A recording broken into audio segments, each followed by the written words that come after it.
Se ofende o keynesiano, então é porque é bom. Este é o Visão Libertária, sua fonte de informações descentralizadas e distribuídas. Este artigo foi sugerido por Peter Deixa Eu, escrito por Rhodes, revisado por Baby Yoda, narrado e produzido por mim, Quintessência.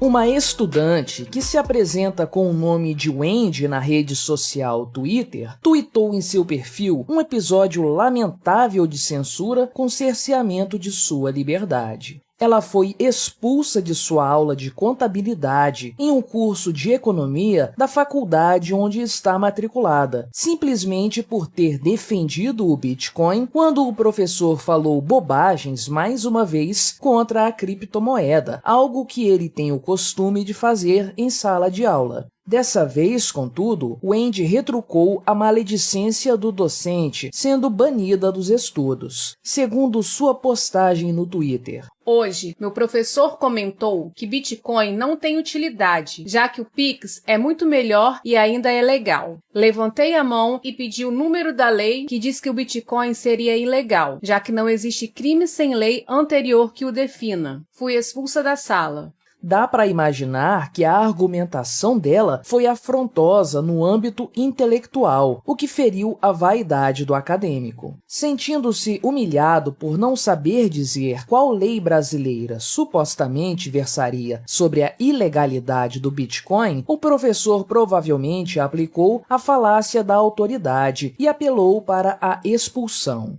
Não sabemos em que tom de voz Wendy confrontou esse sujeito. Não sabemos se ela o interrompeu desdenhosamente, se foi pedante e irônica, se ela de fato prolongou a discussão e atrapalhou outros alunos. Mas se tudo ocorreu do jeito que ela narrou no Twitter, então a reação do professor foi desproporcional. Se este for o caso, podemos juntar algumas peças do quebra-cabeça. Vamos lá, ligue os pontos. Primeiro, professor em uma faculdade de economia. Segundo, por estar no Brasil, a faculdade tem que seguir o currículo do MEC, o Ministério da Educação. Terceiro, o professor defende o Pix, meio de pagamento eletrônico do Banco Central. Quarto, o professor impõe constantemente a narrativa falsa de que o Bitcoin é uma modalidade de crime.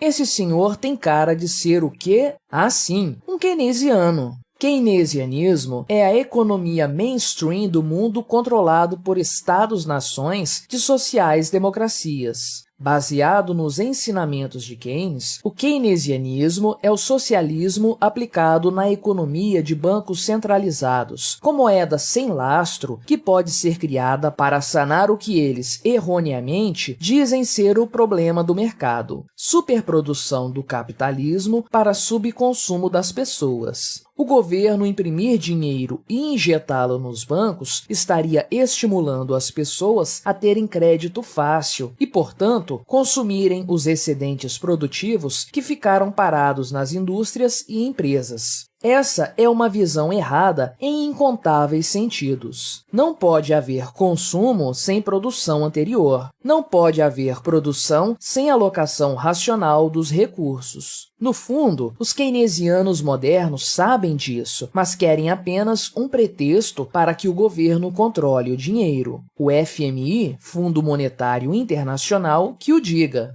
Mas por que os professores keynesianos ensinam isso? Porque agem como sacerdotes do Estado, e isso lhes garante emprego. Mesmo que mudem a roupagem das teses, chamando-as de moderna teoria monetária, no final das contas, Mises lhes diria: vocês são um bando de socialistas. O ser humano é movido por interesses. O interesse de um professor keynesiano é que o dinheiro possa ser impresso sempre pelo governo centralizador. Ele sabe que o Bitcoin é uma ameaça à religião estatista dele. Ele sabe em seu íntimo que um dinheiro descentralizado, que existe em incontáveis computadores, livre do controle de um ente estatal, ameaça até mesmo a profissão dele. O que ele vai ensinar depois que a fraude do dinheiro fiduciário ficar evidente?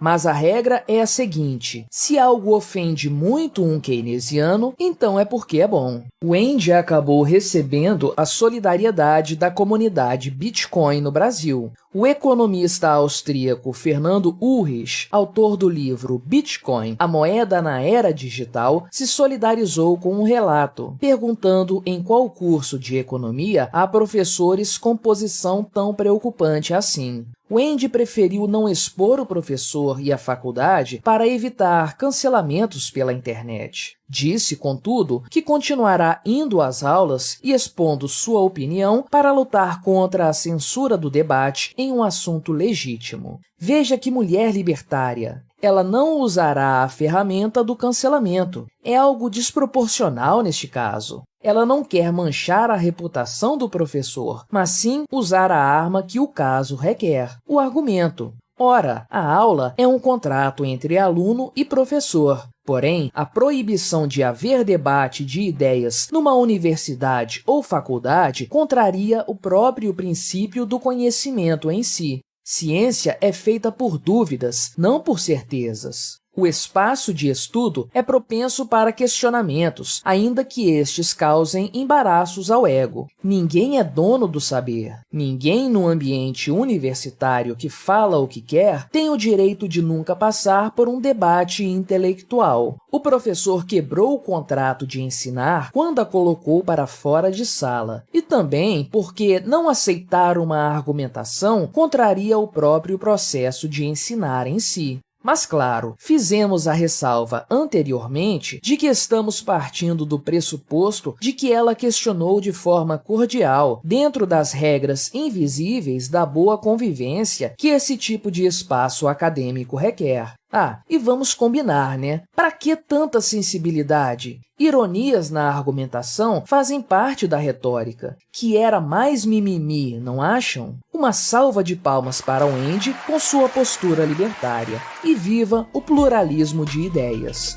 Obrigado por sua audiência. Se você gostou deste vídeo, deixe o seu like e o compartilhe com aquele seu amigo esquerdista que ainda acredita no Estado. Se quiser ser notificado dos próximos vídeos, clique em se inscrever e depois no ícone da campainha. Até a próxima!